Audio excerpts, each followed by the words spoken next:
नमस्कार मित्रांनो, स्वागत आहे तुमचं आपल्या या यूट्यूब चॅनलमध्ये. तुम्ही जर या चॅनलवर नवीन असाल तर सबस्क्राईब करायला विसरू नका. मित्रांनो, आज आपण पाहणार आहोत वर्ग 12वा विषय इंग्रजी, त्यातील 4.2 टू सर विथ लव या नॉवेलमधील एक्स्ट्रॅक्टमधील आपण ब्रेनस्टॉर्मिंग ॲक्टिव्हिटी A5 या ठिकाणी आपण पाहणार आहोत. ही जी ॲक्टिव्हिटी आहे ही ॲक्टिव्हिटी लँग्वेजवर आधारित आहे. चला तर मग सुरुवात करूयात. A4 मधली पहिली ॲक्टिव्हिटी आहे explain the following statements that enrich the language and create a powerful impact. की खाली काही विधानं दिलेली आहेत, तर या विधानांना आपल्याला स्पष्ट करायचं आहे. हे अशी विधानं आहेत दॅट एनरिच द लँग्वेज, ज्यांनी भाषेची श्रीमंती ही वाढवली आहे, भाषा ही समृद्ध केलेली आहे.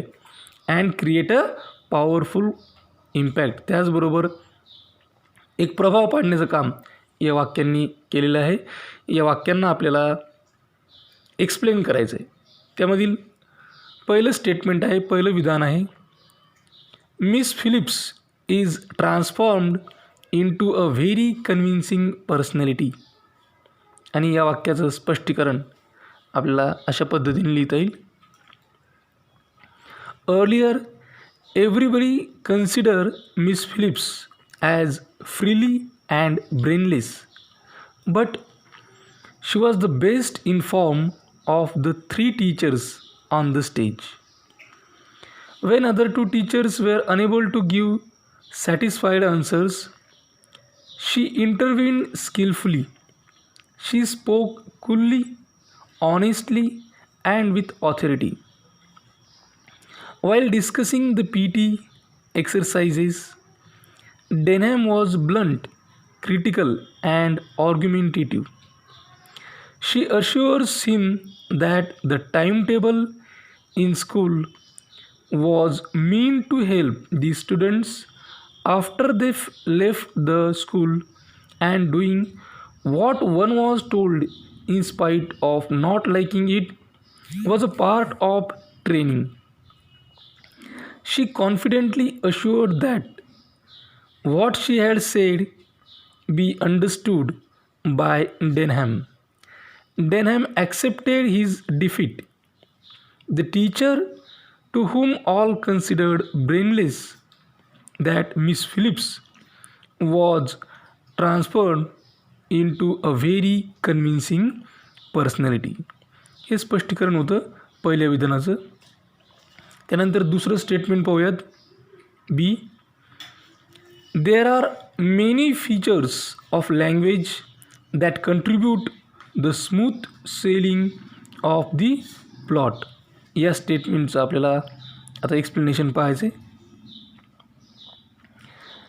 It is a feature of language or features of language that contribute to smooth sailing of the plot. This is the power of words used by the narrator.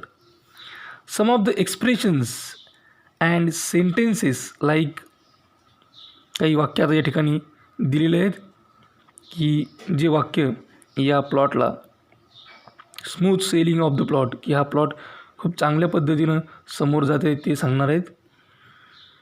The school showed its approval by laughing uproariously. त्यानंतर वाक्य आहे, Fermin was wonderful, he had them eating out of his hand. Freely and seemingly brainless. Miss Phillips took the reins and her stock promptly shot up 100-fold sugary remarks. त्यानंतर her baby blue eyes twinkling in her delight at this crossing of staves. This freely innocent looking puss had gobbled her canary without leaving the tiniest feather. आणि हे सगळे वाक्य आहे it gives beauty and interest to the writing, की या वाक्यांमुळे आपल्या या रायटिंगला एक सौंदर्य आणि एक रस प्राप्त होतो. Words and expressions that are appropriate have been used.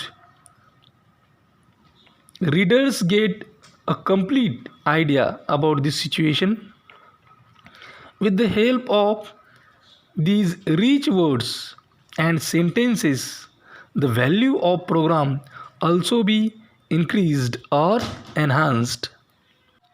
यामधली दुसरी ॲक्टिव्हिटी आहे, following are some dialogues of the major characters in the extract, की खाली काही जे मेजर कॅरेक्टर आहे, प्रमुख पात्र आहेत या एक्स्ट्रॅक्टमधले, त्यांचे डायलॉग, त्यांचे संवाद दिलेले आहेत.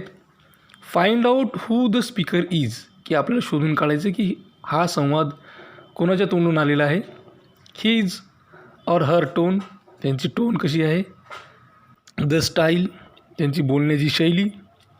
सिग्निफिकन्स, आणि या वाक्याचं महत्त्व किंवा त्याचा परिणाम काय झालेला आहे तेही आपल्याला पाहायचं आहे. Et cetera of the dialogues.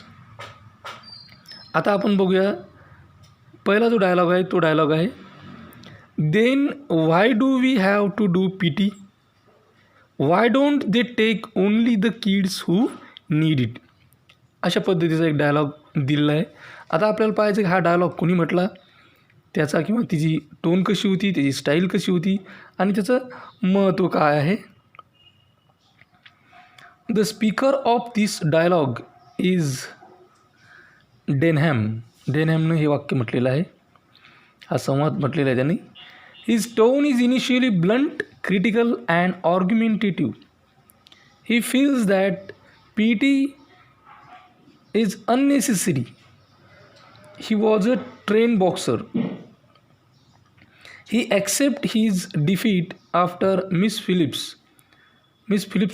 reply.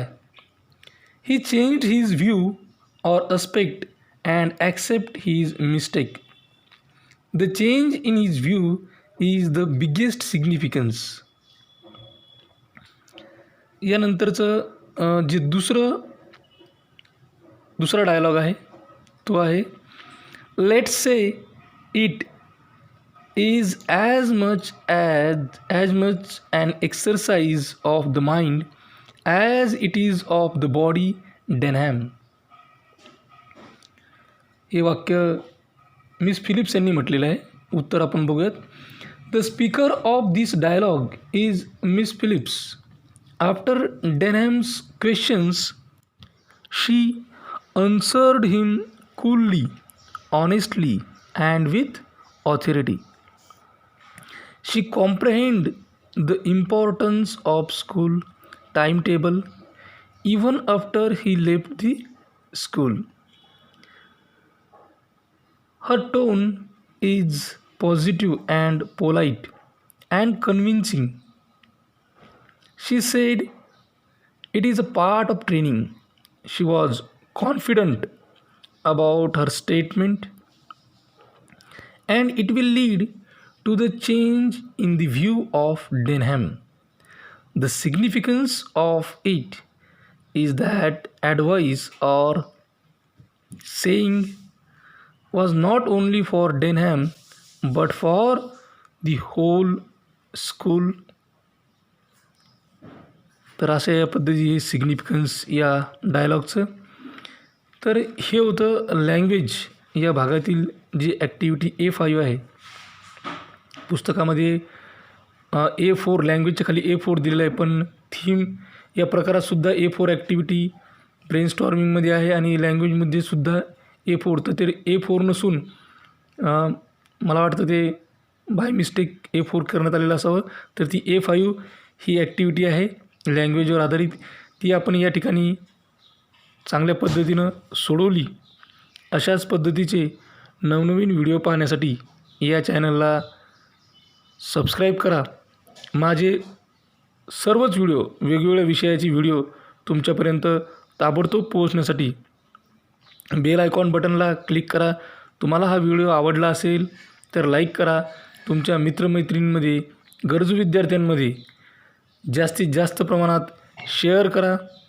काही अडचण असेल, काही सजेशन असेल, काही इन्फॉर्मेशन असेल किंवा रिप्लाय द्यायचा असेल तर कमेंट बॉक्स सदैव तुमच्यासाठी खुला आहे. कमेंट बॉक्समध्ये कमेंट करा. हा व्हिडिओ अत्यंत काळजीपूर्वक आणि सर्वात महत्त्वाची गोष्ट टिल द एंड शेवटपर्यंत पाहिल्याबद्दल तुम्हा सर्वांचे मनापासून आभार. थँक्यू. Thanks a lot.